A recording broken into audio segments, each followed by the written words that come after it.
Aujourd'hui, on vous a réunis pour aborder un thème un tout petit peu à la mode, dont vous avez peut-être un petit peu entendu parler, en tout cas je l'espère.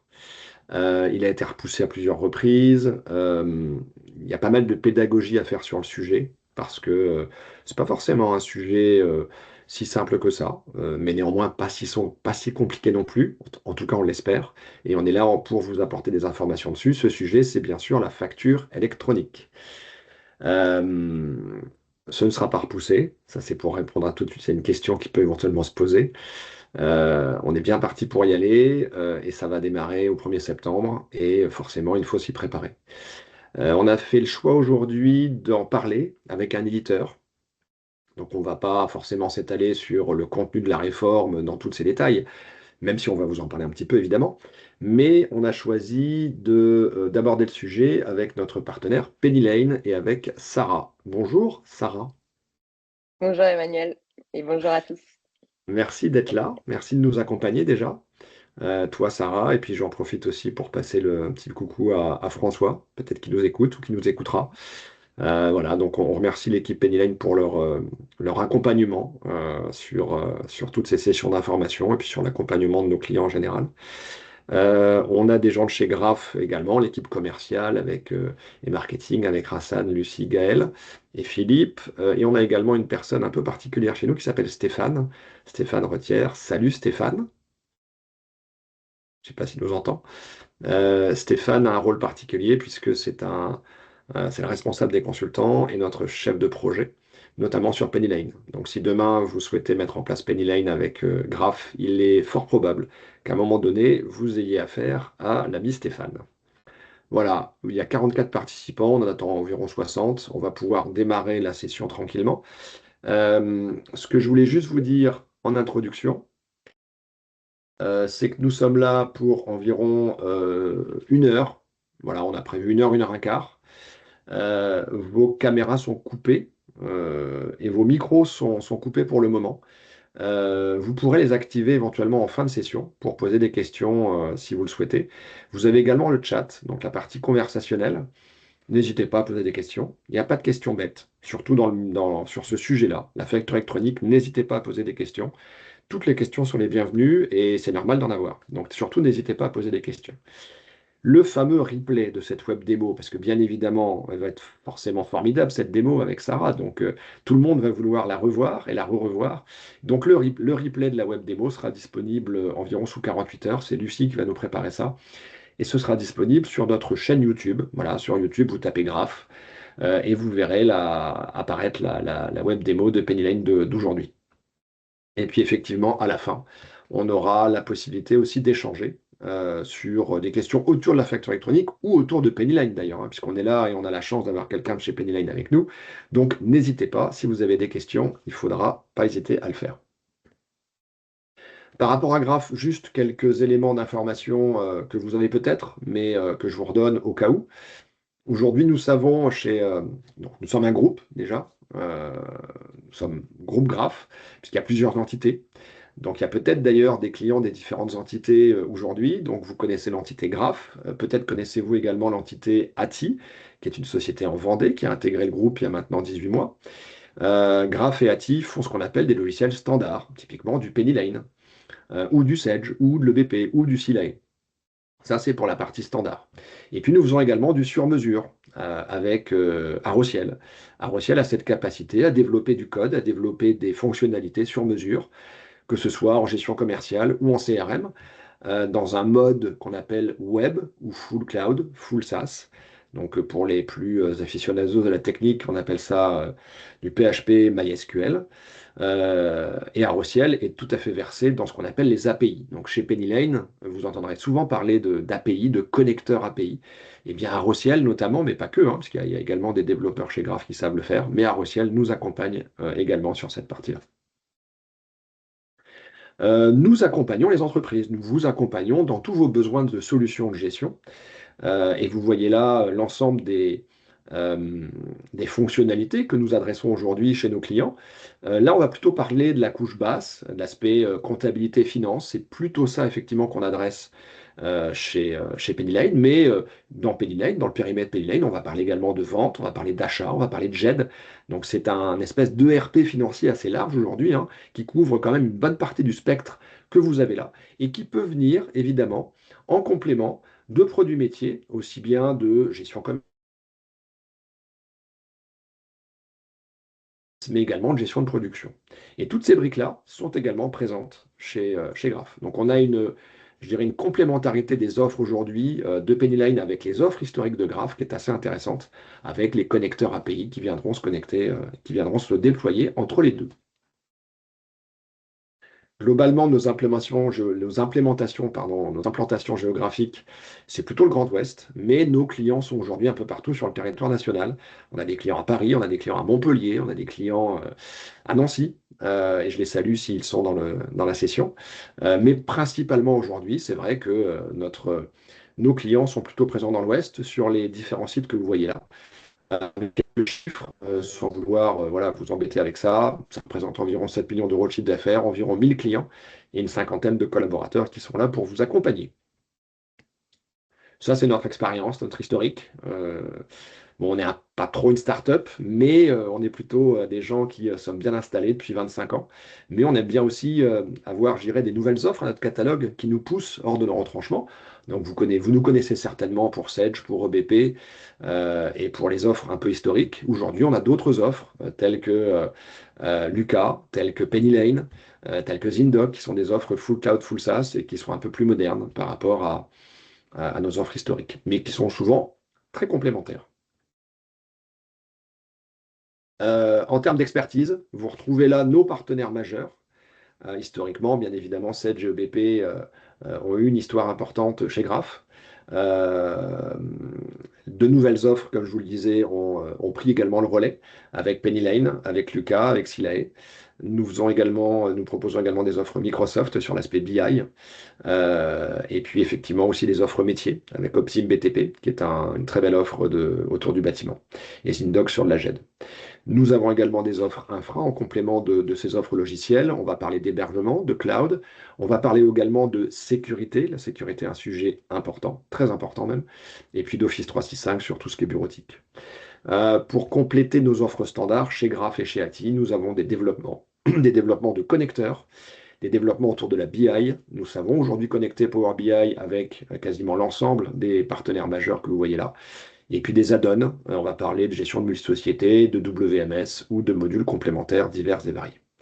Voilà, je vais arrêter là, il est 10h41, je n'ai pas dépassé les 5-6 minutes qu'on s'était promis avec Sarah. Et je vais désormais passer la parole à Sarah pour qu'elle vous parle plus spécifiquement de Penny Lane et de la facture électronique. Pour l'introduction, le thème aujourd'hui, c'est comment aborder sereinement la réforme de la facture électronique avec Penny Lane et le groupe Graph.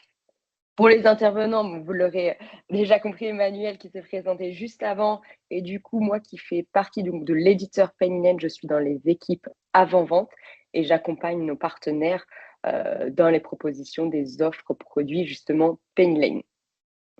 L'ordre du jour aujourd'hui, peut-être rapidement pour ceux qui ne nous connaissent pas, une petite présentation de Penny Lane, qui on est, et après vraiment le cœur du sujet aujourd'hui, une partie plutôt rapide et plutôt théorique sur la réforme et ses enjeux, avant de passer concrètement dans le produit Penny Lane, comment ça va se matérialiser, quels vont être les flux dans le cadre de la plateforme agréée, comme si on se projetait au 1er septembre 2026. Et bien évidemment, une session de questions-réponses. Donc, je vous invite tous dans le chat à mettre toutes vos questions tout au long de la présentation et on repassera dessus à la fin. On répondra bien sûr à toutes vos questions. Et sans plus attendre, Penny Lane en quelques mots. Alors effectivement, peut-être que certains commencent à nous connaître avec nos pubs télé ou bien dans des stades de rugby. On apparaît dans des podcasts aussi. Qui on est? On est une plateforme tout en un, à la fois de gestion financière et de comptabilité. Et on est une entreprise française qui existe depuis maintenant 6 ans. La force de Penny Lane, c'est du coup cette offre 100% SaaS. Donc, pour se connecter au logiciel, en fait, vous pouvez le faire n'importe où. Il vous suffit juste d'avoir en fait une connexion Internet et se connecter à un onglet Google Chrome. Et au sein de cette plateforme, ce que vous allez retrouver, c'est à la fois un logiciel de gestion financière, c'est-à-dire que vous allez pouvoir payer vos factures fournisseurs, gérer vos notes de frais, faire vos relances clients, mais également, du coup, gérer toute votre comptabilité, donc de la saisie à la révision, en passant par la TVA, jusqu'à la liasse fiscale. Et le tout au sein de la même plateforme, avec en plus de ça un compte pro intégré dans ses offres, qui va vous permettre justement de vous faciliter les démarches au quotidien sans changer de plateforme et toujours dans l'idée de changement des mœurs, d'une mobilité, d'une flexibilité demandée par les entreprises. Vous allez avoir à disposition du coup une application mobile également qui va être très utilisée, notamment, j'en parlais tout à l'heure, sur la partie note de frais pour déposer un justificatif. Et le thème et le sujet du jour, du coup, la plateforme agréée. Pennyline est en effet plateforme agréée et vous allez le voir dans la démonstration, ce n'est pas une plateforme supplémentaire à laquelle il va falloir se connecter. Quand on va finalement être dans l'interface de gestion, on sera dans la plateforme agréée. On est vraiment ce qu'on appelle, nous, un hub plateforme agréée, c'est-à-dire qu'on propose des services supplémentaires. Donc, on le verra concrètement dans le produit. Et Emmanuel l'a effectivement abordé lors de l'introduction, le terme API qui va revenir, puisque étant un logiciel SaaS, on a des API publiques, donc on va pouvoir en fait se connecter à vos différents outils métiers ou sur l'API, comme on l'a vu tout à l'heure, par exemple avec du CLI. L'idée étant ici de récupérer le plus de justificatifs et surtout en temps réel le plus rapidement possible. Ça, c'est pour la présentation en quelques mots. Maintenant, un peu plus concret, la solution, ce qu'elle propose. En fait, nous, la force de valeur, c'est de se dire on veut récupérer le plus rapidement et le possible et de façon automatisée tous les flux de facturation pour derrière automatiser tout ce qui va être saisie comptable, avoir plus de temps pour les équipes financières à passer sur la partie révision, automatiser tout ce qui va être déclaratif, type TVA, liasse fiscale, afin de dégager du temps en fait à toutes les directions financières pour faire du reporting de manière beaucoup plus poussée. Et pour ce faire, vous allez pouvoir en fait venir connecter votre outil BI directement à Pennyline. Vous aurez en temps réel votre comptabilité qui sera déversée dans un outil de reporting que vous pourrez du coup compléter avec votre offre, notamment grâce au logiciel Power BI ou autre d'ailleurs que propose votre partenaire Graph. Donc, les flux qu'on va récupérer, ça va être notamment tout ce qui va être flux de paye. Si vous avez CLI, on va pouvoir connecter en fait CLI à Pennyline pour récupérer les éléments. Idem sur la partie ERP métier. Si vous avez des outils spécifiques que vous utilisez, par exemple, une gestion commerciale qui vous convient très bien actuellement, type Sage 100 gestion commerciale ou EBP gestion commerciale, l'idée va être de connecter ces logiciels pour récupérer du coup en temps réel les éléments et sur la plateforme pouvoir du coup gérer également vos notes de frais, connecter vos banques, gérer votre analytique. On est vraiment une solution destinée aux PME. Et pour l'illustrer, voici peut-être quelques chiffres. Donc, comme je vous l'ai dit tout à l'heure, 6 ans d'existence. On accompagne plus de 7000 cabinets d'expertise comptable et également, alors on est quasiment passé à 800 000 entreprises clientes sur Pennyline et notamment plus de 10 000 PME et ETI. Donc, on a vraiment ce marché PME qu'on justement on accompagne grâce à notre partenaire Graph, le groupe Graph et on a cette volonté d'aller de plus en plus vers de grosses PME et ETI, puisque les développements du produit vont en ce sens. En effet, on est plus de 1000 personnes dans les équipes Pennyline à date. Et ce qui est surtout important de retenir, en fait, c'est que la moitié des personnes de nos équipes sont dans des pôles R&D et tech. C'est-à-dire que tous les 3-4 mois, vous allez avoir des nouvelles fonctionnalités. Donc, on a fait une présentation d'ailleurs, si ça vous intéresse, avec Emmanuel. Alors, je ne me souviens plus exactement de la date, c'était l'année dernière, en fin d'année dernière, sûrement novembre, pour présenter un peu plus en détail Pennyline, le logiciel et toutes ses fonctionnalités.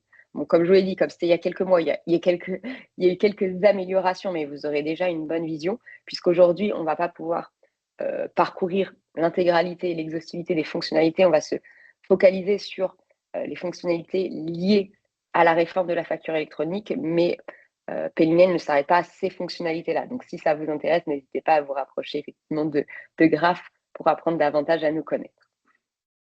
Voilà pour cette rapide présentation. Maintenant, on passe à la thématique que vous attendez tous et au cœur de tous les enjeux actuellement, puisqu'effectivement, ça ne sera pas décalé. Ça y est, cette fois, ça débute dès le 1er septembre 2020, la réforme de la facture électronique. Et peut-être pour débuter, la bonne nouvelle, c'est que Penny Lane est plateforme agréée et on ne dit plus pré-immatriculé comme c'était le cas jusqu'à décembre. On est officiellement plateforme agréée puisqu'on a réussi en fait les tests techniques qui permettent d'avoir cet agrément. Et à titre informatif, sachez qu'on va commencer en fait les tests avec d'autres plateformes agréées. C'est en fait une phase de pilote qu'organise la DGFiP pour tester déjà les flux pour toutes les entreprises qui le souhaitent. Donc, si demain vous partez avec Peniel, vous pourrez tester vos flux qui passeront via la plateforme agréée avant le 1er septembre 2026, de manière en fait à vous organiser en interne pour être réellement prêt et opérationnel au 1er septembre. Petit rappel sur les termes qui vont être utilisés, histoire qu'on soit bien aligné. La plateforme agréée, donc le terme qui va revenir le plus souvent, anciennement PDP. Vous aviez peut-être l'habitude, cet été, ça a changé, c'est maintenant plateforme agréée. Idem sur la partie OD, qui était l'opérateur de dématérialisation. On parle désormais de SC, donc de solutions compatibles. Donc ça, en fait, c'est votre outil de facturation qui a décidé de ne pas être plateforme agréée et du coup qui devra se connecter à une plateforme agréée pour du coup éditer des factures aux normes dans le cadre de la facture électronique. On a ensuite le PPF, anciennement PPF, qui devient du coup l'annuaire. Et les derniers termes, c'est en fait les 3 formats de factures acceptés dans le cadre de la réforme. On entend souvent parler de facture X, mais aussi on a le format C2I ou UBL qui est accepté. Et pour illustrer peut-être comment s'appliquent un peu ces différents termes, demain, ce qu'il faut se dire, c'est que vous, entreprise, quand vous allez éditer une facture avec votre solution compatible, elle devra passer et être envoyée, en fait, vous ne pourrez plus l'envoyer par mail comme vous le faites actuellement. Cette facture qui sera au format facturier C2I EBL devra passer par ce qu'on appelle en fait un tuyau, la plateforme agréée. Donc, ça passe via une plateforme agréée. Ça va interroger l'annuaire. Dans cet annuaire, en fait, on va recenser la liste de toutes les entreprises avec leur sirène et à côté de ça, la plateforme agréée de réception qu'ils ont choisie pour réceptionner leur facture. Donc, en fait, vous allez émettre une facture via une PA qui va interroger l'annuaire. En fonction du destinataire de cette facture, on va regarder quelle est sa plateforme agréée de réception et automatiquement, l'annuaire va rediriger, rerouter cette facture pour qu'elle arrive de manière 100% automatisée dans la plateforme agréée du destinataire. Donc voilà un peu pour ces différents termes qui seront utilisés au cours de la présentation. Et maintenant, concrètement, qu'est-ce que ça implique cette réforme? Elle concerne déjà toutes les entreprises françaises assujetties à la TVA. Ça, c'est important. On dit bien assujetties, qu'elles soient redevables ou non, les entreprises. Je prends l'exemple d'une association qui aurait une partie lucrative. Du coup, elle fait partie, elle est au cœur de la réforme et même si l'association est non redevable, mais elle est quand même assujettie à la TVA et de cette manière, elle est impliquée pour cette réforme. Idem pour, par exemple, des micro-entreprises. Donc ça, il faut bien l'avoir en tête. Et elle va être obligatoire, du coup, pour tous les échanges B2B. On le disait tout à l'heure, il va falloir, du coup, émettre et réceptionner des factures électroniques qui, du coup, comportent en fait un socle commun de données. Ça va être, du coup, vraiment un changement majeur pour toutes les entreprises qu'il faut prendre comme une opportunité de digitalisation pour toutes les entreprises et s'en servir pour effectivement se dire, en fait, je vais réceptionner beaucoup plus rapidement mes factures. Donc, ça veut dire que potentiellement, je vais pouvoir relancer mes clients pour des impayés plus rapidement et ainsi avoir un recouvrement de créances beaucoup plus rapide. Donc, c'est quand même une manière, du coup, pour les entreprises de gagner en efficacité à partir du moment où on met le bon écosystème en place. Parce qu'à un moment, il ne faut pas se leurrer. Cette réforme, elle est quand même à l'initiative de l'État et le but premier, c'est de lutter contre la fraude à la TVA. Et cette réforme, elle va reposer sur 3 grands piliers. Le premier, le e-invoicing. Celui-ci, il est globalement assez connu de toutes les entreprises.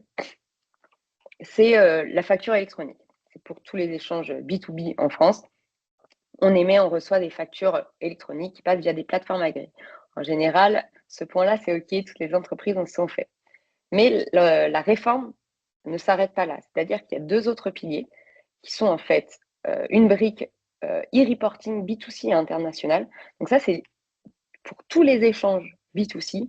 Si, dès que voilà, vous avez des échanges B2C et si vous faites des achats et des ventes à l'international, vous aurez l'obligation de déclarer des données au travers de ce qu'on appelle du e-reporting à l'administration fiscale. Et donc ça vient en plus et en complément de ce qu'on appelle le e-invoicing, parce que vous le comprenez bien, le but étant de récupérer la TVA et d'avoir toutes les infos en termes de TVA, même si c'est de l'intracom ou de l'extracom pour certains éléments, l'administration a besoin de savoir ces données. Donc, vous aurez cette obligation supplémentaire de déclarer les données B2C internationales. Et dernier élément, il y a aussi un e-reporting, ou en tout cas une déclaration des statuts de paiement, tout ce qui va concerner les ventes B2B, mais uniquement les prestations de services. C'est vraiment la spécificité de la France d'avoir ce qu'on appelle la TVA sur les encaissements. L'administration fiscale a besoin de savoir quand est-ce qu'a été encaissée telle facture, notamment dans le cadre de la prestation de service, pour savoir quand est due la TVA. Et donc, vous aurez en fait l'obligation dans votre plateforme agréée de dire j'ai encaissé l'argent concernant telle facture si vous faites des ventes B2B, prestations de services. Donc ça, c'est vraiment les trois grands piliers, qu'on soit sur les mêmes bases. Et après, je vous illustrerai dans le produit parce que la partie e-reporting est un peu plus pour les entreprises. On a commencé déjà à développer des éléments, donc on va vous les présenter. Et dernier élément, la réforme et l'agenda qui ne changera pas. Et donc, au 1er septembre 2026, uniquement les grandes entreprises et les ETI vont être amenés à devoir émettre des factures électroniques. Pour les TPE et PME, ce sera qu'au 1er septembre 2026. Par contre, étant donné que les grandes entreprises doivent émettre des factures électroniques dès le 1er septembre 2026, par conséquent, toutes les entreprises là doivent avoir une plateforme agréée de réception pour réceptionner ces factures qui vont être émises par les grandes entreprises. Donc, si vous êtes une PME, effectivement, au 1er septembre 2026, une grande partie des factures sera encore reçue comme actuellement, peut-être par mail en PDF, mais vous êtes obligé d'avoir choisi une plateforme agréée de réception pour réceptionner les factures des grandes entreprises. Et peut-être qui n'est pas présent et ici dans mon schéma, c'est que du coup, au-delà de sur la brique émission, si vous voulez, au-delà de le fait de juste avoir envoyé des factures via une plateforme agréée, on aura aussi la brique e-reporting dont je vous parlais. C'est-à-dire que les grandes entreprises ETI, en plus d'émettre des factures via des PA, devront aussi faire du e-reporting B2C, achat-vente à l'international et sur les statuts de paiement. Et effectivement, le point un peu les pénalités en cas de non-respect. Là, c'est juste un titre indicatif parce que vous pouvez dire, si je n'ai pas envie de prendre de plateforme, il se passe quoi? En fait, l'administration fiscale a mis en place des amendes très conséquentes pour justement obliger les entreprises à se mettre en règle le plus rapidement. Et on voit la dernière étape, c'est l'absence de plateforme agréée. Si vous ne choisissez pas de plateforme agréée de réception, vous aurez au début une mise en demeure. Et en fait, après, très rapidement, des amendes de 500 euros, 1000 euros, et tous les 3 mois jusqu'à régularisation. Donc là, l'objectif, c'est vraiment d'anticiper cette réforme. Vous avez complètement le temps, vous avez des partenaires qui sont là pour vous aider à vous équiper au mieux de la meilleure PA qui fait le plus sens au vu de vos flux pour être prêt pour le 1er septembre 2026. Voilà pour ce qui est de la partie plus théorique. Maintenant, on va se rendre dans le produit avec une démonstration. Une démonstration en plusieurs temps. Là, on va vraiment se projeter dans le cadre du 1er septembre 2026. Dans un premier temps, sur la brique réception de facture, puisque là, ça concerne vraiment tout le monde. Et comment ça va se passer. Alors, peut-être pour ceux qui n'ont jamais vu la démo, je reviens en arrière, je vais peut-être vous montrer la plateforme Pennylane. Voilà à quoi ça ressemble. Alors après, en fonction des plans et de ce qu'on a besoin, potentiellement, on peut avoir plus ou moins d'éléments. Et vous voyez qu'on a du coup une plateforme de gestion pour gérer ses achats, ses factures d'achat, payer ses factures d'achat, gérer les notes de frais, gérer potentiellement des factures également de vente, d'abonnement, son analytique, qui va directement être lié à l'outil de production comptable. C'est ce que je vous expliquais tout à l'heure avec des modules de révision intégrés, un module de fiscalité, notamment une partie TVA intégrée. Et l'objectif de Pennylane, ça va être aussi d'automatiser la comptabilité, comme on vous l'a dit tout à l'heure. Et du coup, pour ce faire, en fait, vous allez centraliser au même endroit, du coup, tout ce qui va être transaction. Donc, vous allez pouvoir récupérer vos données connectées vos banques via ce qu'on appelle la DSP2 ou bien de l'EBIX ou via un agrégateur de paiement si vous en avez un. Le but étant du coup de récupérer sur cette même plateforme toutes les transactions quasiment en temps réel et également de récupérer tous vos flux achats-ventes. Et pour ce faire, actuellement, vous pouvez typiquement transformer un PDF, enfin envoyer un PDF via une adresse mail de façon à ce que le PDF aille directement sur Pennylane.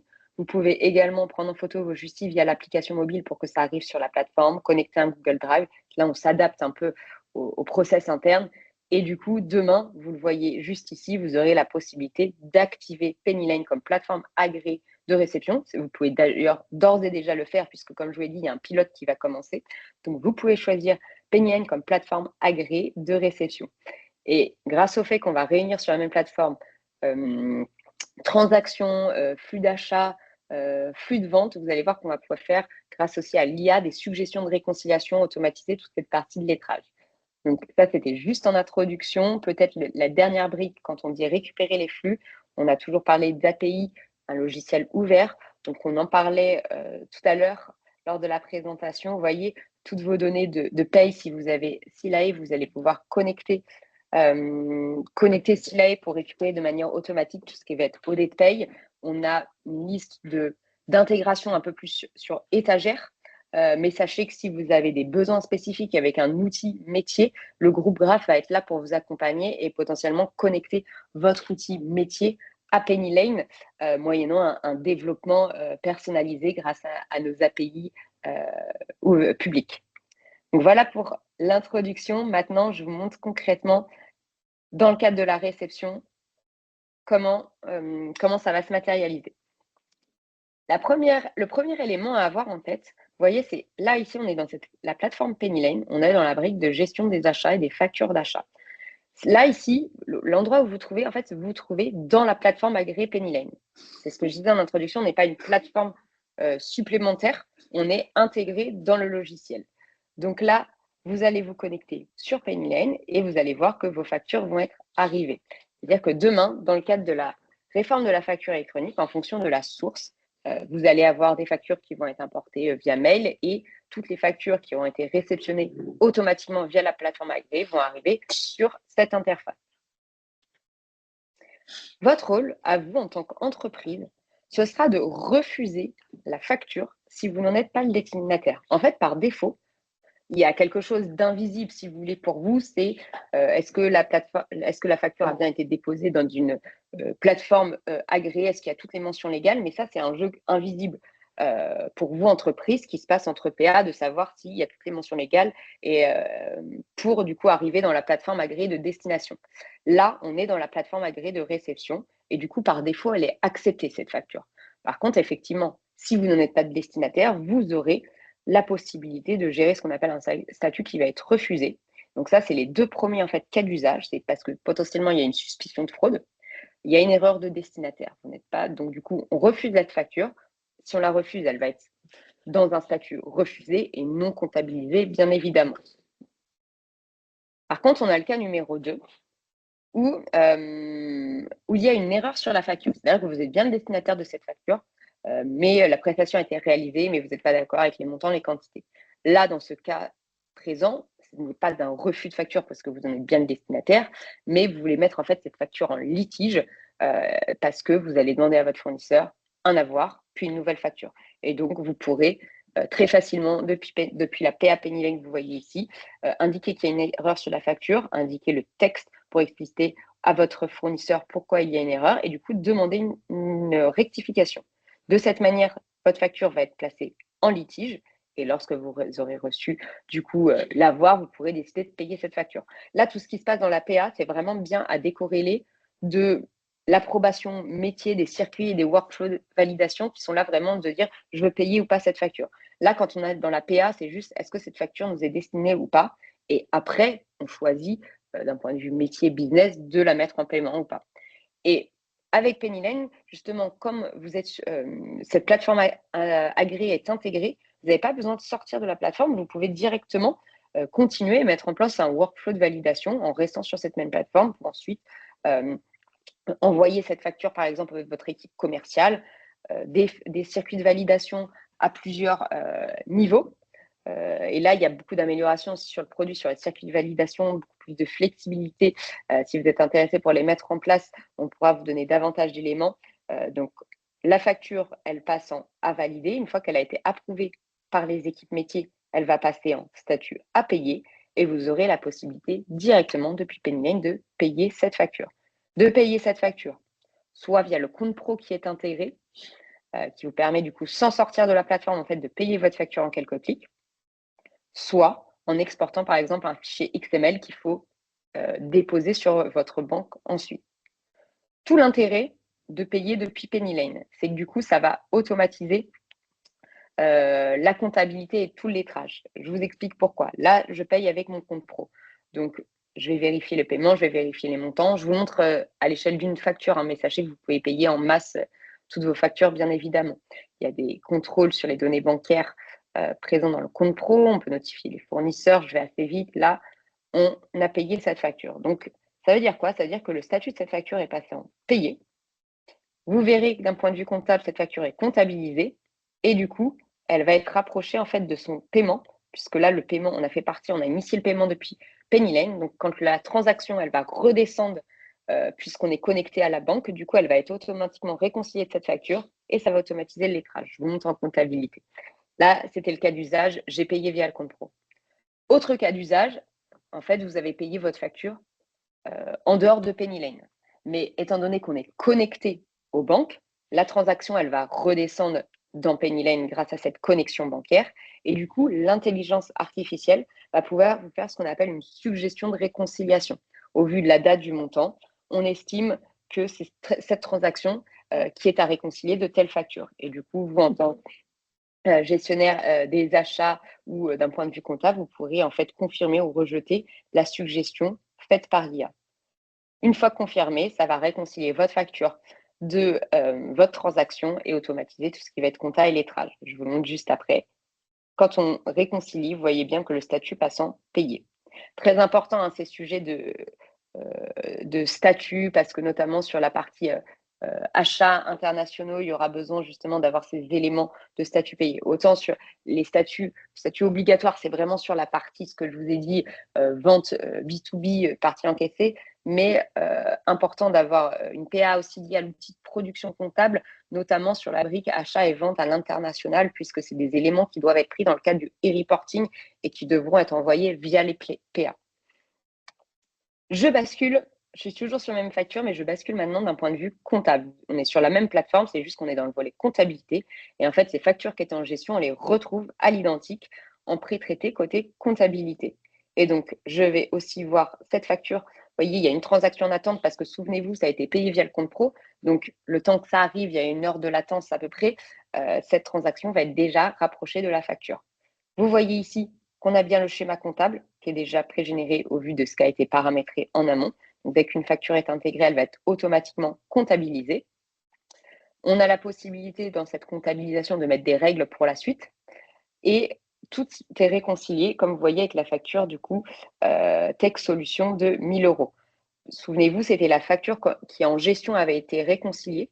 Donc là, d'un point de vue comptable, bien évidemment, elle va déjà être réconciliée. Il n'y a plus ce travail à faire.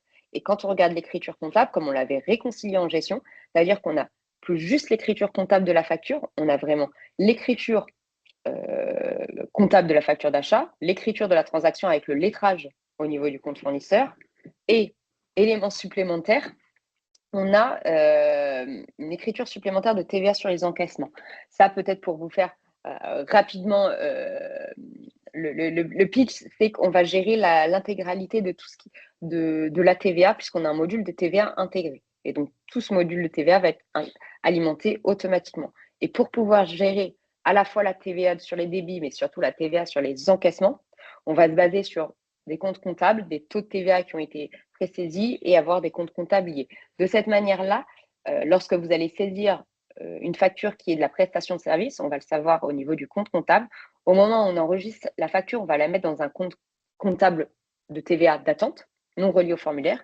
Et à partir du moment où on réconcilie la facture de la transaction, ça génère du lettrage et le lettrage déclenche un jeu d'écriture de récupération de TVA sur encaissement. Le montant qui était en attente sur la TVA sur encaissement va passer, en l'occurrence ici, je suis sur une facture d'achat, dans le compte de TVA déductible pour alimenter le formulaire de TVA à la date de la transaction.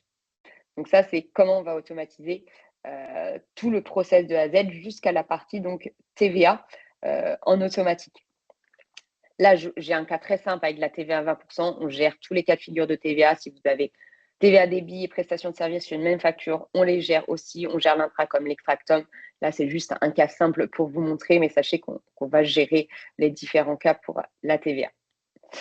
Voilà pour cette partie réception. Là, ce qu'on voulait illustrer dans cette nouvelle facture, c'est de se dire cette réconciliation qu'on a fait côté gestion, vous pouvez aussi la faire directement en comptabilité.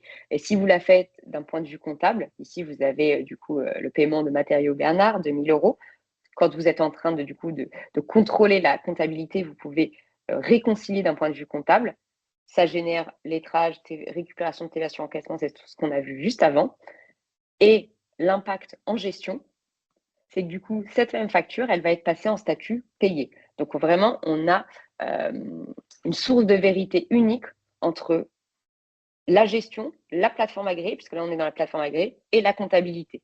Puisqu'in fine, en fait, le statut de paiement c'est payé correspond à un lettrage. Donc là, on s'assure d'avoir une source de vérité unique au travers de la réception de factures via la plateforme agréée Pennyline. J'espère que j'ai été claire sur cette brique réception au besoin. De toute façon, on prendra les questions juste après. Donc ça, c'était la première étape avec réception des factures au même endroit que la gestion des achats, saisie des écritures en temps réel, aucun doublon de tâches. Il n'y a pas une personne qui va mettre des statuts dans l'APA, puis une autre va faire le lettrage et on automatise jusqu'au bout la partie TVA. Maintenant, si on se penche sur le cas numéro 2, qui est la partie émission, donc plutôt concerné septembre 2027 pour la plupart des entreprises. Là, l'idée, c'est de se dire, cas idéal, on peut tout faire sur Pennyline au niveau de la facturation, puisqu'on a un éditeur de facturation. Dans les faits, nous, on a un éditeur de facturation qui est très basique. Donc, en général, qui ne correspond pas aux spécificités métiers, mais qui va, par contre, potentiellement être utilisé si vous êtes dans le cas du multi-société et que vous faites de la facturation intra-groupe, parce que comme ça, vous allez éditer une facture, elle va directement aller dans la plateforme agréée de réception de la société B. Le tout va être automatisé en comptabilité. Donc ça, c'est quelque chose qui marche. On édite des factures déjà au format Facture X avec l'éditeur Pennyline. Par contre, ce qui va généralement se passer pour vos entreprises, c'est que vous avez peut-être actuellement alors soit un outil métier spécifique, auquel cas il faudrait voir effectivement avec le groupe CAF si c'est possible de le connecter, soit vous avez des solutions de gestion commerciale type notamment du Sage 100 gestion commerciale ou EBP gestion commerciale. Le but n'étant pas de remplacer ces solutions qui vous conviennent très bien, mais de profiter de la mise en conformité en passant avec la PA Pennyline pour gagner en automatisation sur toute la brique comptabilité. Pourquoi? Parce qu'on va récupérer les pièces, on va pouvoir automatiser, nous, du coup, tout ce volet compta, volet TVA et notamment la partie e-reporting. Donc, je vous montre avec un exemple, notamment le connecteur qu'on a par exemple avec la gestion commerciale. Demain, c'est-à-dire que vous continuez à utiliser votre logiciel de gestion commerciale. Je vais assez vite parce que finalement, bon là c'est EBP, c'est plutôt un exemple, c'est de se dire, peu importe le logiciel que vous avez, vous pouvez vous rapprocher de Graph pour le connecter. Là, partant du principe qu'effectivement, vous utilisez EBP gestion commerciale, vous continuez, donc vous saisissez vos factures de vente, hop, les informations du client. Vous pouvez du coup profiter en fait de toutes les fonctionnalités qui sont présentes sur votre gestion co avec des frais de port, le contrôle de la validation comptable des produits. Hop, je finalise ma facture, elle est faite sur mon logiciel. Et du coup, une fois que cette facture va être donc finalisée sur EBP, elle va être transférée sur Pennyline pour mise en conformité. Donc là, si je me rends du coup sur Pennyline, dans le volet des ventes, vous allez retrouver au niveau des factures clients votre facture que vous allez pouvoir du coup contrôler. On a bien reçu donc le Facture X et c'est prêt pour l'envoyer via la plateforme agréée Pennyline pour mise en conformité au destinataire de cette facture. Donc ça, vous pourrez faire en bas, c'est de passer via la PA Penny Lane pour l'envoi de cette facture. Et vous verrez un peu l'intérêt de passer par la PA Penny Lane pour l'envoi de cette facture. Donc, l'intérêt numéro 1, déjà, c'est que cette facture, quand elle arrive sur Penny Lane, en fait, comme c'est lié, comme notre PA est lié à l'outil de production comptable, on va en fait retrouver cette facture dans la brique comptabilité facture des clients en statut déjà traité et déjà comptabilisé. Donc là, on peut vérifier effectivement le détail de la facture. On a les différents comptes comptables avec les différentes lignes qui ont été mouvementées vis-à-vis de ce qui a été facturé initialement sur EBP. Donc, on retrouve les différentes lignes. On va également retrouver les différents taux de TVA qui vont permettre en fait d'alimenter la déclaration de TVA. Hop, je continue un peu plus bas. On a l'écriture comptable juste ici qui est générée automatiquement vis-à-vis des infos, des lignes d'écriture qui ont été saisies avant. Donc, on a bien l'écriture de vente avec la ventilation comptable transmise telle qu'elle depuis gestion commerciale EBP, finalement, que vous retrouvez juste ici. Et on retrouve bien, dans ce cas, puisqu'on était sur la TVA prestation de service, notre compte d'attente, ce qu'on avait initialement pour gérer tout ce qui va être TVA sur les encaissements. Éviter en fait d'avoir des exports sur Excel à faire, puis du retraitement pour saisir la TVA. Le but étant d'automatiser ces éléments, puisque demain, on ne se retrouve plus à avoir à faire juste une déclaration de TVA. Il y a d'autres obligations qui incombent aux entreprises, comme justement du e-reporting. Donc, l'idée est d'automatiser cette tâche de TVA pour avoir aussi le temps de faire et d'automatiser tout ce qui va être e-reporting. Ça vient de sortir, c'était vraiment ce connecteur, on l'a fait il y a 3 jours. L'information supplémentaire peut-être à vous donner, en tout cas sur ce connecteur, c'est que du coup, quand on retrouve dans la compta, ensuite, vous allez pouvoir connecter, les banques, on les a récupérées au même endroit sur la plateforme, donc vous allez bénéficier de toutes ces suggestions de rapprochement entre votre facture et vos transactions et retrouver le schéma que je vous ai montré tout à l'heure de lettrage, d'automatisation de la TVA. Et bien avoir en tête, ce qui va se passer, c'est que du coup, quand vous allez lettrer en comptabilité, ça va mettre à jour votre statut de paiement dans la plateforme agréée. Et ça, c'est notamment très, très important dans le cadre de la réforme, puisque vous allez être obligé de dire quand est-ce que vous avez encaissé telle ou telle facture. Donc là, l'intérêt, c'est depuis l'outil de production comptable, vous allez pouvoir en fait mettre à jour automatiquement en faisant vos lettrages votre statut et dire que ça a été encaissé dans la PA. Et c'est ce statut qui remontera à l'administration fiscale. Et si vous avez une solution compatible connectée à un outil métier, on a une API directionnelle qui permettra en fait de faire remonter le statut de paiement depuis la PA vers votre outil métier pour aller beaucoup plus loin et éviter des doublons de tâches, de dire il y a une personne qui met le statut dans le logiciel, une dans l'APA et un qui fait le lettrage. L'idée de limiter ces doublons de tâches grâce à ces connecteurs. Donc là, je vous ai montré EBP, mais sachez que ça fonctionne complètement avec d'autres, ça peut être des CRM, ça peut être 7 gestion commerciale ou un outil métier spécifique avec un développement. Donc voilà pour la brique API et comment bénéficier de ces flux, d'automatiser la compta. Maintenant, on sait très bien que pour différentes raisons, potentiellement, ce ne sera pas possible de connecter votre logiciel en API. Et dans ce cas-là, on a quand même une solution à proposer pour mise en conformité, c'est-à-dire qu'on va pouvoir en fait créer des factures X depuis un fichier CSV Excel. Je vous montre, en fait, dans notre volet des ventes, vous aurez la possibilité de créer et d'importer ce qu'on appelle des brouillons de factures. Donc, ça va être d'importer en masse des lignes de factures. Vous avez une trame, bien sûr, pour pouvoir les importer. Donc là, ce qu'on va faire, c'est qu'on va rajouter aussi toutes les informations obligatoires dans le cadre de la réforme. Là, c'est quelque chose qui existait déjà, mais qu'on va adapter en rajoutant toutes les informations obligatoires dans la réforme dans ce fichier Excel qui va permettre de créer des factures X. Et ce fichier, vous allez du coup pouvoir l'importer. Donc, il y a effectivement un mapping à faire. Et on vérifie les données, qu'il n'y a pas d'erreur. Et du coup, on va pouvoir créer des nouveaux brouillons de factures.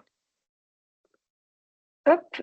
Et du coup, ces brouillons vont être importés et vous allez pouvoir les contrôler. Donc, si besoin, vous pouvez même les modifier pour X ou Y raison. Des champs pourront être modifiés et une fois que vous êtes OK avec les factures qui ont créé, vous allez pouvoir du coup les finaliser et du coup pour respecter la conformité et verrouiller la date d'émission. Du coup, ce sera la date où vous allez en fait finaliser cette facture. Et enfin, la sélection, on pourra le faire en masse, bien évidemment. Et je prends là, j'avais 13 brouillons. Si je clique sur finaliser, en fait, je vais pouvoir l'envoyer via l'APA Penny Lane. Et donc, on coche tout pour envoyer toutes les factures en masse via l'APA Penny Lane. Donc, ça vous permet d'être en conformité, moins automatisé, bien sûr, que si vous aviez un API où toutes les factures se déversent de manière automatique, mais vous êtes prêt pour, et conforme pour émettre vos factures via la plateforme agréée Penny Lane au 1er septembre 2025. Donc ça, c'est aussi une solution à envisager. Ça dépend vraiment des cas d'usage. Je pense que pour déjà choisir les bonnes PA, il y a une analyse des flux qui est essentielle au niveau des entreprises. Et dernier élément, et c'est la dernière brique, qui est le e-reporting dont je parlais tout à l'heure. Et en introduction, le pilier un peu moins connu qui débute à partir du 1er septembre 2026 pour les grandes entreprises de ETI et septembre 2027 pour les autres. Sachez en tout cas que nous, Penny Lane, on est une ETI et on utilise bien évidemment Penny Lane pour gérer notre comptabilité, mais on va aussi utiliser notre PA, donc on sera les premiers clients de notre plateforme agréée et on va être du coup soumis au e-reporting dès septembre 2026. Donc tout sera bien prêt en amont parce qu'on aura besoin d'utiliser le module du e-reporting dès septembre 2026. Et donc pour montrer à quoi ça ressemble. En fait, dans le cadre de la facturation électronique, comme je disais, il y a un sujet central qui va être de reporter toutes ces données liées aux transactions internationales, aux ventes aux particuliers, encaissements soumis à TVA. En fait, tout ce qui ne passe pas par le périmètre e-invoicing va devoir être déclaré pour avoir les infos en fait en termes de TVA. Et le pari qu'on fait avec Penny Lane, c'est vos données, en fait, elles existent déjà en comptabilité, en gestion, donc on a tout déjà dans la PA pour pouvoir automatiser. Et donc, on va les récupérer, les organiser et préparer les déclarations sans que vous ayez à faire de ressaisie. Donc, bien évidemment, on prépare tout, ça n'exclut pas un contrôle de votre part. Donc, vous allez pouvoir avoir une traçabilité sur toutes les briques que l'on va envoyer à l'administration fiscale et ça va se découper en fait en 4 sections obligatoires dans le cadre de la réforme, qui va être la première brique, ce qu'on appelle données de facture. C'est ici qu'on va remonter en fait tout ce qui va être facture d'achat et vente à l'international, qui du coup sont présentes dans la PA, et notamment les factures aussi émises vers des particuliers. Si, je ne sais pas, vous êtes un garage, vous faites des factures vraiment vers des particuliers, pareil, toutes ces données de facture doivent être envoyées à l'administration fiscale. Donc, on va les recenser juste ici parce qu'on aura l'information de notre côté. Et idem, ce qu'il va falloir envoyer, ça va être toutes les données de paiement liées à ces factures. Et ça, justement, grâce à la connexion des comptes et au lettrage qu'on aura effectué dans Penny Lane dans la partie comptabilité, les encaissements, ils vont être détectés et rattachés aux factures. Et de cette manière-là, on va pouvoir alimenter cette case de la plateforme agréée et les déclarations de TVA et les statuts de paiement sur les prestations de services qui vont être simplifiés. Donc ça, c'est vraiment important, e-reporting de ces données-là. Et les 2 autres sections, ça va être tout ce qui va être lié si vous avez des caisses. En gros, il y a ce qu'on appelle pour les transactions B2C, notamment les tickets Z, on préconise d'avoir vraiment une caisse qui va être connectée à l'outil de production comptable et à la plateforme agréée. Pourquoi? Parce que du coup, derrière, ça évite de ressaisir des aides de caisse, puisque tout ce qui va être B2C, les obligations en termes de timing, alors ça à la D4, ça dépend si vous voulez de votre format de TVA, mais si vous êtes en TVA mensuel, tous les 10 jours, il faudra déclarer ces données à l'administration fiscale. Donc, quand vous passiez j'avais juste une déclaration mensuelle de TVA à faire, maintenant, je n'ai plus juste une déclaration de TVA mensuelle à faire, j'ai également 3 autres déclarations de données sur la base de mes tickets Z. Mais ça, vous inquiétez pas, tout sera 100% automatisé si vous avez notamment une caisse connectée. Et idem, grâce au lettrage de l'OD de caisse, on aura les données de paiement. Et donc, on va centraliser tous ces éléments et les envoyer à l'administration fiscale. Et vous avez vraiment une traçabilité totale sur les différentes actions. Et la date d'envoi va être programmée. On va calculer du coup en fonction de l'échéance de TVA. Pourquoi on va automatiser cet envoi? C'est que pour l'instant, les sanctions, en fait, elles sont sur le retard de déclaration et non pas sur la correction que vous pourriez apporter. Donc, par défaut, tout sera automatisé. On aura une CA3, effectivement, dans ce cas, cohérente avec le e-reporting. Et c'est là où j'attire peut-être votre attention pour conclure et pour un peu résumer toute la vision de Pennyline par rapport à cette PA. Avec Pennyline, vous avez une plateforme agréée qui est vraiment au cœur des flux, qui va communiquer avec votre solution compatible et avec votre outil de production comptable. Donc, demain, les informations qui vont arriver à l'administration fiscale, elles vont venir de 2 endroits. Un, de la déclaration de TVA, qui va continuer à exister, et 2, des informations de la plateforme agréée. Et l'idée étant de gagner du temps et de s'assurer d'avoir les mêmes informations qui arrivent à l'administration fiscale. Je vous donne un exemple tout bête. Demain, vous avez fait une facture, votre client vous a payé par chèque. Vous avez dit dans votre plateforme agréée, OK, j'ai encaissé, j'ai reçu le paiement. Donc, l'APA va dire, administration fiscale, c'est encaissé. Dans les faits, vous n'allez jamais déposer votre chèque. Donc, concrètement, au travers de votre compta et de votre déclaration de TVA, il n'y a jamais eu cet encaissement. Donc, votre déclaration de TVA va dire autre chose que votre plateforme agréée. Idem si vous avez un rejet de prélèvement. Par exemple, vous dites dans votre PA, c'est bon, j'ai payé. En fait, dans les faits, il y a eu un rejet de prélèvement. Donc, si vous n'avez pas un outil de prod comptable qui est lié à votre PA, ça veut dire que dans votre outil de prod comptable, vous allez envoyer quelque chose à l'administration fiscale qui ne correspond peut-être pas à ce qu'il y a dans votre PA. Et ça vous oblige finalement à faire des cadrages pour vous assurer que les infos envoyées à l'administration fiscale sont identiques. Donc, l'idée, en tout cas avec Pennyline, d'avoir cette PA au cœur du système, c'est d'agir, de dire quand je fais une action dans mon PA, ça impacte ma comptabilité. Quand je lettre en compta, ça impacte le statut de paiement dans la gestion. Et de cette manière-là, je m'assure d'avoir une seule source fiscale de vérité et du coup de me simplifier les contrôles. Donc, c'est clairement la proposition de valeur de notre plateforme agréée. Après, effectivement, je vous invite à vous rapprocher du groupe Graph pour analyser les flux et de voir qu'est-ce qui est le plus logique et qu'est-ce qui vous fera le plus gagner en productivité pour choisir la bonne PA adaptée à vos usages. Voilà, hop, pour ces éléments. Je pense avoir respecté, j'ai un petit peu dépassé le timing. Je pense qu'on va pouvoir passer du coup à la partie questions-réponses. Eh ben, merci Sarah, c'est un bel exposé. Et puis, alors c'est un sujet très dense et forcément les gens ont plein de questions. J'ai essayé d'y répondre partiellement. Désolé si j'ai pas pu vous répondre à tous, mais forcément, euh, il y a beaucoup de questions qui se posent. Euh, sur la partie réception, Sarah, est-ce que tu peux revenir sur Oui, les statuts qui sont obligatoires, les statuts qui sont recommandés, et qu'est-ce que va gérer Pennyline comme statut? Il y a notamment une angoisse, enfin une angoisse, j'en sais rien, mais est-ce que la facture électronique va obliger les gens ou va devoir amener les gens, les clients et fournisseurs à payer enfin, est-ce qu'il y aura une contrainte au paiement des factures? Est-ce que alors, la LFE influe sur le paiement d'une facture et sur la notion de je dois payer une facture? non, ça c'est On est complètement d'accord. décollé.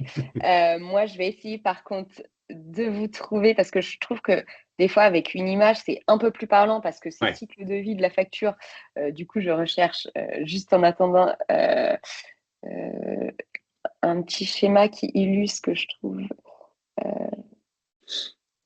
pas mal. Hop, ça arrive, ça arrive. Et pas de souci. Prends ton temps. hop, Voilà, les ah statuts mince, obligatoires et facultatifs. voilà. Hop, ici, voilà. C'est parfait. Et donc, peut-être que ce sera un peu plus clair, effectivement, Mm. avec cette illustration. Donc, demain, un fournisseur, du coup, va émettre une facture. Ça, c'est ce qu'on voit tout en haut à gauche. Il va envoyer cette facture via sa plateforme agréée d'émission. Et là, tout ce que vous voyez un peu au niveau des 2 nuages, si vous voulez, c'est des choses qui vont se passer entre les PA, au niveau de l'annuaire, entre les PA. Ce n'est pas quelque chose que vous allez voir dans votre PA. Vous, la démonstration produit que je vous ai fait, vous êtes à droite au niveau de l'acheteur. Avant, ce qui se passe en amont de c'est rejeté, c'est déposé, c'est vraiment d'un point de vue beaucoup plus légal entre les PA de dire est-ce que c'est conforme, est-ce que c'est la facture dispose de toutes les mentions légales pour être émise. Ensuite, on va interroger l'annuaire, on va envoyer à la plateforme agréée de réception.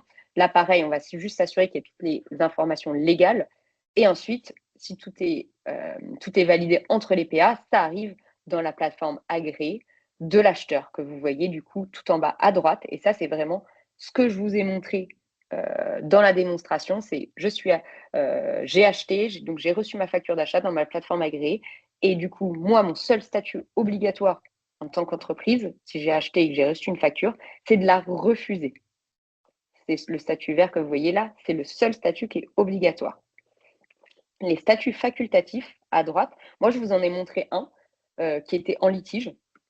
Ça, c'est les statuts facultatifs. Toutes les PA ne sont pas obligées de les gérer. En tout cas, sachez que chez Penny, on va le gérer du coup tous ces statuts facultatifs. Ça a été approuvé, pris en charge un litige pour justement vous puissiez gérer au mieux votre cycle achat, mais quand même à avoir en tête qu'officiellement au niveau de la PA, le seul qui est obligatoire pour vous, c'est de refuser cette facture si vous n'en êtes pas le destinataire.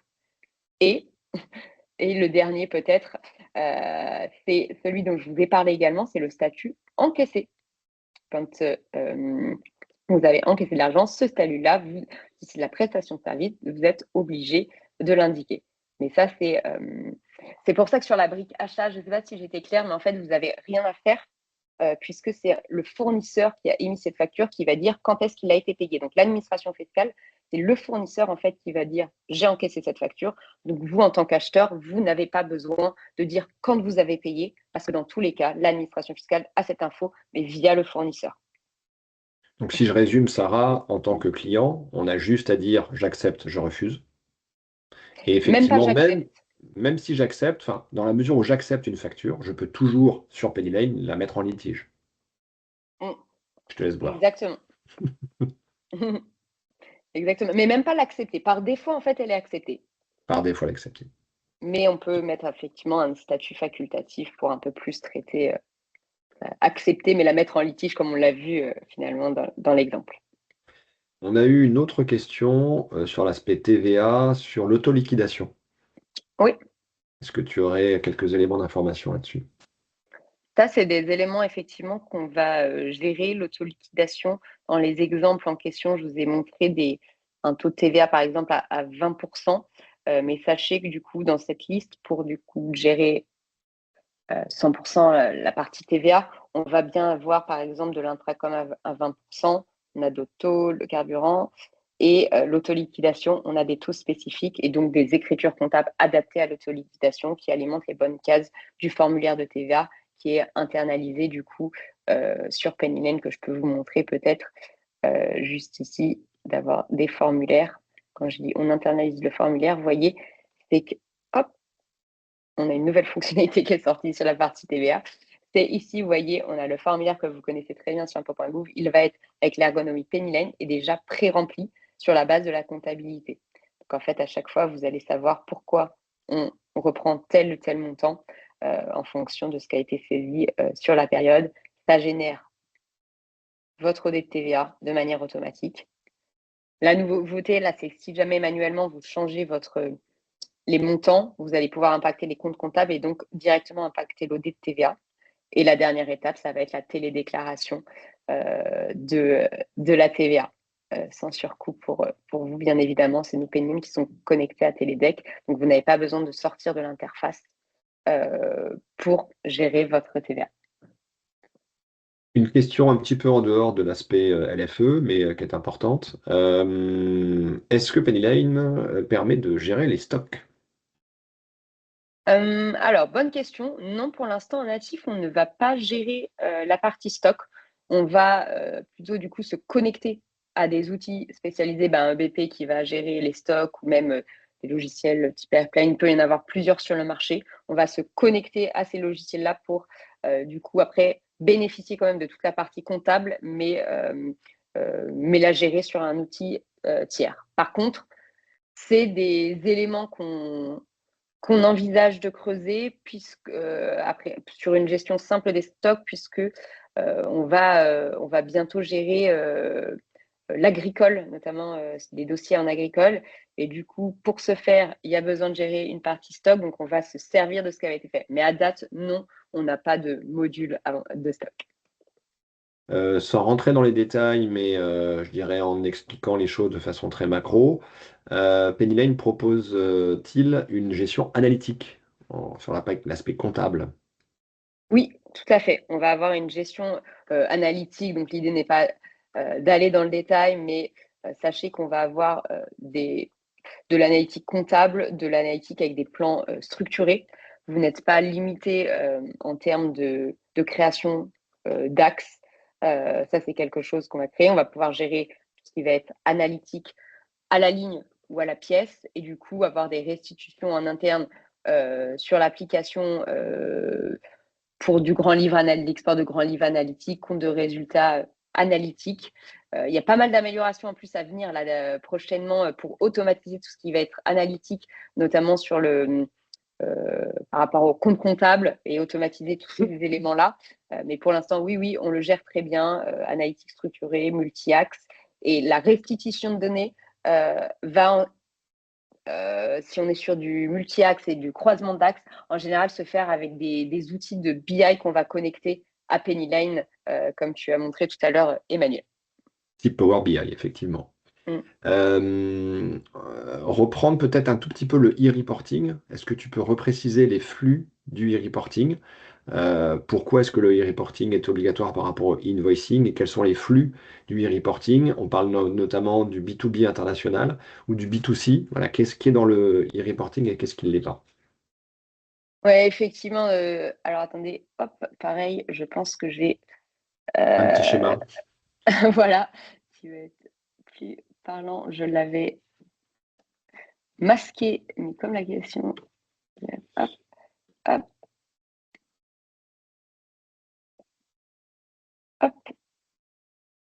Je pense qu'on a tous ces éléments ici. Là, c'est bon, on voit bien. Oui, tout à fait. Ouais.